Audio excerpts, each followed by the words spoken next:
عيادة أكتيفيتي.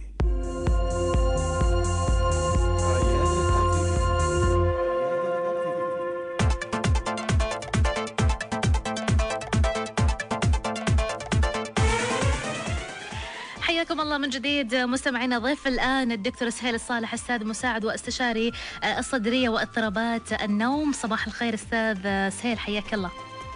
صباح النور، بسم الله الرحمن الرحيم. أحب أشكرك أختي الكريمة ومعدي البرنامج والقناة على إتاحة الفرصة للنقاش في هذا المشكلة الصحية اللي يعتبرها مهمة في المجال الصحي. نعم، طبعا دكتور سهيل، من المظاهر المزعجة عند نوم بعض الأشخاص هو خروج صوت الشخير، خصوصا إذا كانوا نايمين في غرفة واحدة، فأكيد راح يزعج الأشخاص اللي نايمين. لكن كيف يحدث هالشخير؟ وغير كذا التساؤلات الأخرى، لماذا؟ وش أسبابه؟ وش مخاطره على المدى البعيد؟ وأيضا الفرق ما بين شخير الأطفال وشخير الكبار. أترك لك المساحة، تفضل دكتور. بالنسبة للشخير، نعم. هي عبارة عن حالة أو حالة صوتية في خلال التنفس لضيق مجاري التنفس العليا، وهي قد تدل على حالة مرضية، وهي الانغلاق التنفس أو توقف التنفس الانغلاقي خلال النوم، وهو منتشر على شقين. هناك فرق بين الشخير الظاهرة هذه عند الكبار وعند الأطفال. فعند الكبار فهي منتشرة بالنسبة للرجال أكثر من النساء، وخاصة اللي عندهم مشاكل السمنة. أما بالنسبة للأطفال بالنسبة للكبار فهي قد تكون إلى حد 20 إلى 30%. أما بالنسبة للأطفال الشخير قد يصل إلى 20% من الأطفال، لكن ظاهرة توقف التنفس الانغلاقي تصل إلى 8 أو إلى 10%، وهي نعم. عند الأطفال الذكور والإناث متساوية. بالنسبة للأسباب الأطفال هي غالبا ما بين العمر 2 إلى 8 سنوات، وهي مصاحبة لتضخم اللوز واللحمية. لكن هذا الأطفال الأصحاء أو الطبيعيين، الأطفال اللي عندهم مشاكل في الجينات كمتلازمة داون أو مشاكل الخلقية بالعظام والفك، تكون أكثر من هذه النسبة. نعم. هذه بالنسبة للمسببات.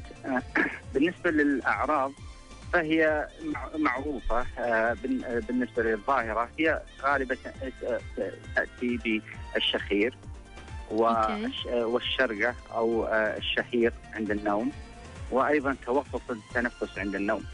نعم. عند الأطفال يكون أيضا قد يكون هناك التبول اللا إرادي، وأيضا زيادة التعرق عند النوم. وتلاحظها عند الأطفال حتى عند الكبار هو التنفس من خلال الفم عند النوم، وعند أيضا وهم يقظين في بعض الأحيان. هذه بالنسبة للأعراض عند النوم. أما في أوقات النهار عند الكبار هي معروفة أنها أكثر شيء هي التعب وكثرة النوم، ووجدت أبحاث أنها صاحبت كثير من الحوادث عند السائقين. أما بالنسبة للأطفال فهم يختلفون عن الكبار، بحيث أنه ليس زيادة نوم ولكن زيادة حركة. نعم. عدم التركيز، مشاكل في التحصيل الدراسي. أوكي. هذه بالنسبة للأعراض. ما هي المخاطر؟ نعم. بالنسبة لمخاطر الشخير أو توقف التنفس الانغلاقي عند النوم، عند الكبار هناك دراسات عالمية أثبتت أنها تصاحب الأمراض القلبية وأن لها مخاطر على مدار السنين، وضعف القلب، وأيضا السكتات القلبية، بحيث الأبحاث وجدت أن عند الكبار السكتات القلبية عند النهار هي غالبا لأمراض القلب الأساسية. أما عند النوم نسمع عن الكثير من القصص جاءته سكتة قلبية عند النوم، وهذه غالبا بسبب التوقف التنفس الانغلاقي المزمن. أيضا هناك مشاكل الجلطات في الدماغ، وأيضا السكر وارتفاع الضغط، وهذه مصاحبة عند الكبار. عند الأطفال لأنهم سبحان الله الله أوجد جسمهم لا أستطيع أن أقول يتكيف، لكنه يضاد الأزمات، عند الأطفال لا تجد هذه المشاكل إلا في الحالات الشديدة جدا. لكن وجدوا أن التحصيل العلمي والدراسي والتفكير قد يتأثر بهذه المشاكل. نعم ممتاز. طيب دكتور سهيل، ممكن يكون السبب عدم النوم بشكل جيد أو وضعية خاطئة لحدوث الشخير؟ هل له علاقة ولا لا؟ بالنسبة للأطفال غالبا لا يكون له مدة نوم أو وضعية خاطئة، لكن المعروف عند الأطفال أو حتى عند الكبار أن النوم في الظهر للأشخاص اللي عندهم المعرضين للإصابة بهذا المرض يكون أكثر، فعند الكبار وعند الأطفال. لكن الخطر الأساسي أو وجدوه الآن ظاهرة السمنة العالمية عند الكبار وعند الأطفال، وهو من المخاطر التي تصاحبها السمنة التي تصاحبها توقف التنفس الانغلاقي. فهذه من المخاطر التي ذكرناها. لكن السؤال كيف تشخص؟ يا سلام عليك، صحيح. التشخيص غالبا والمعروف عالميا هو بتحليل اختبار النوم، أو يسمونه بالإنجليزي سليب ستدي.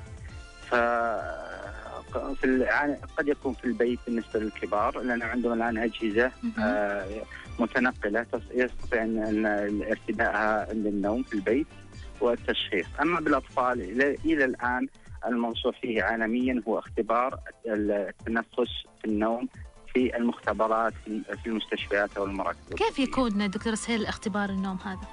اختبار النوم لو نتكلم عن اختبار النوم في المختبر، وهو أن يأتي الطفل مع أحد الوالدين أو الشخص البالغ إلى المختبر، فيضعون أجهزة وأسلاك وشرائط بالنسبة لمراقبة حركات التنفس للصدر والبطن، وأيضا النوم، موجات النوم، وأيضا العضلات، ومنها أيضا مراقبة الأكسجين وثاني أكسيد الكربون. ممتاز.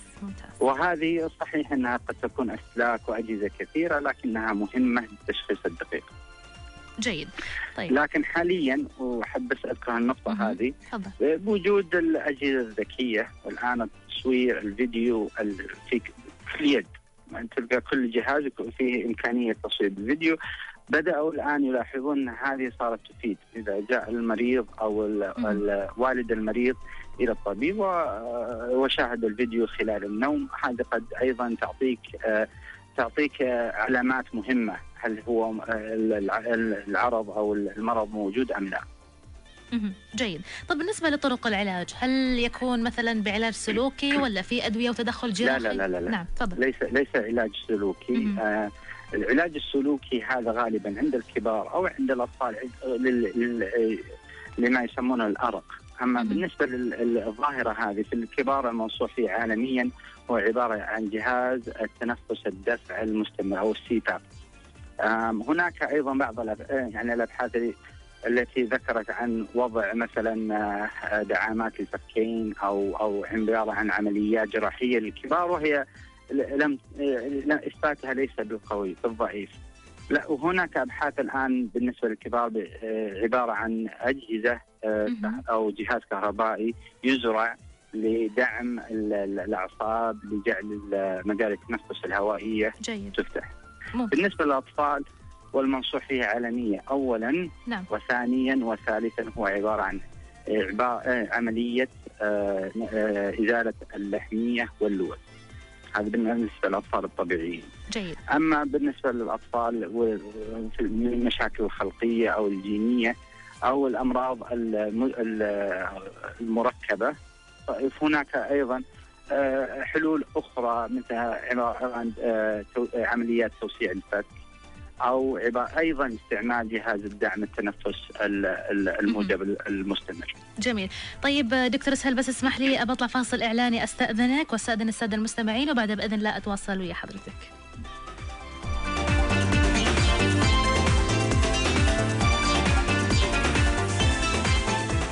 يلا يلا يلا يلا يلا اكتيفيتي. كيف المسافر قهوة عربية سريعة التحضير ب4 مذاقات طبيعية 100% بالهيل والزعفران والمسمار والزنجبيل. كيف المسافر أسرع ضيافة. اي والله ما لقيت الراحة وحسيت بالدلع إلا معه. خذ لك واحدة بدون ما تفكر. ما شاء الله مرتاح ومتدلع معها. وتنصح صديقك بعد؟ أقول أنا معي. يا بنت الحلال وش فيك كلتيني بالحكي؟ أنا أنصحه ياخذ تورس زي اللي معي ويحصل أذكى المواصفات بأفضل سعر. فهذه صادق. الآن قم بزيارة معارض توكيلات الجزيرة وامتلك تورس SE 2016 بأفضل سعر.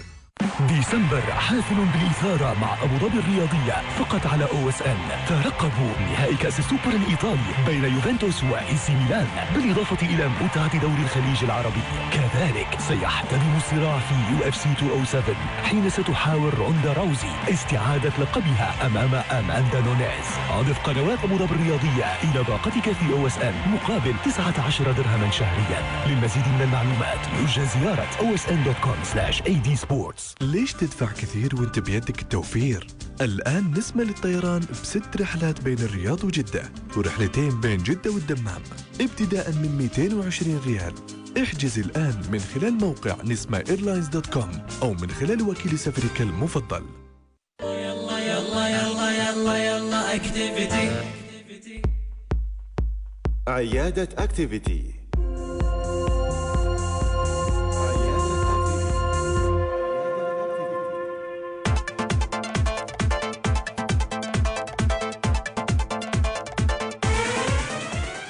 حياكم الله من جديد مستمعينا، وحيا الله ضيفنا الدكتور سهيل الصالح، استاذ مساعد واستشاري صدريه واضطرابات النوم. صباح الخير مره ثانيه دكتور سهيل. يا اهلا وسهلا. حياك الله. كنا نستعرض طرق العلاج. طيب البخاخات اللي تستخدم مثلا للربو كذا، هل لها تاثير على الشخير ايضا؟ بالنسبه بخاخات الربو، نعم، هذه ليس لها علاقه بتخفيف الشخير. نعم.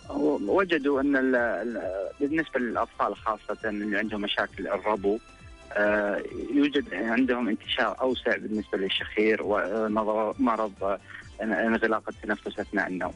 لكن هناك ابحاث للاطفال اثبتت اكثر من الكبار بان البخاخات الانف الكورتيزول، وايضا حبوب المونتيليكاست او السينجلير التي ياخذونها للحساسيه قد تساعد بتخفيف الشخير والمرض التوقف التنفس الانغلاقي عند النوم الخفيف والمتوسط وليس الشديد.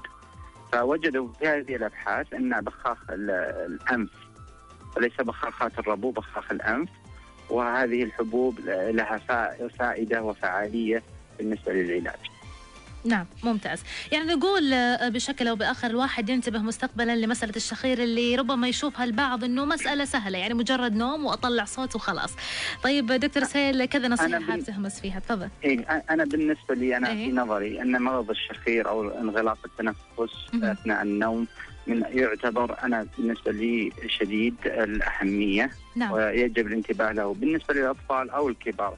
وقد وضعت في تويتر قبل قليل إعادة لتغريدات قديمة، فيديو للكبار وفيديو للأطفال. أرجو الجميع مشاهدته، لأن ستعرف هل عندك هذه المشكلة أم لا فقط من مشاهدة الفيديو. ووضعت أيضا رابط لتغريدات قديمة عن الشخير وتوقف التنفس الانغلاقي عند النوم عند الأطفال، وأرجو أن يعم بها الله الفائدة للجميع. الله يسعدك. وأرجو أن لو ينتبهون للمجتمع قد إن شاء الله تحل الكثير من المشاكل بإذن الله. الله يحفظ الجميع من كل مكروه وشر. أنا سعدت كثير طلتك الصباحية معي دكتور سهيل الصالح في هالحديث المهم لليوم. الله يسلمكم، وأشكركم أيضا مرة أخرى على استضافتي في هذا البرنامج. الله يسعدك إن شاء الله يا رب. مستمعين، شكرا للدكتور سهيل الصالح، أستاذ مساعد واستشاري الصدرية واضطرابات النوم. تحدثنا عن الشخير وأيضا أسبابه وخطورته على المدى البعيد. شكرا جزيلا لك. يا أهلا وسهلا. أهلا وسهلا فيك.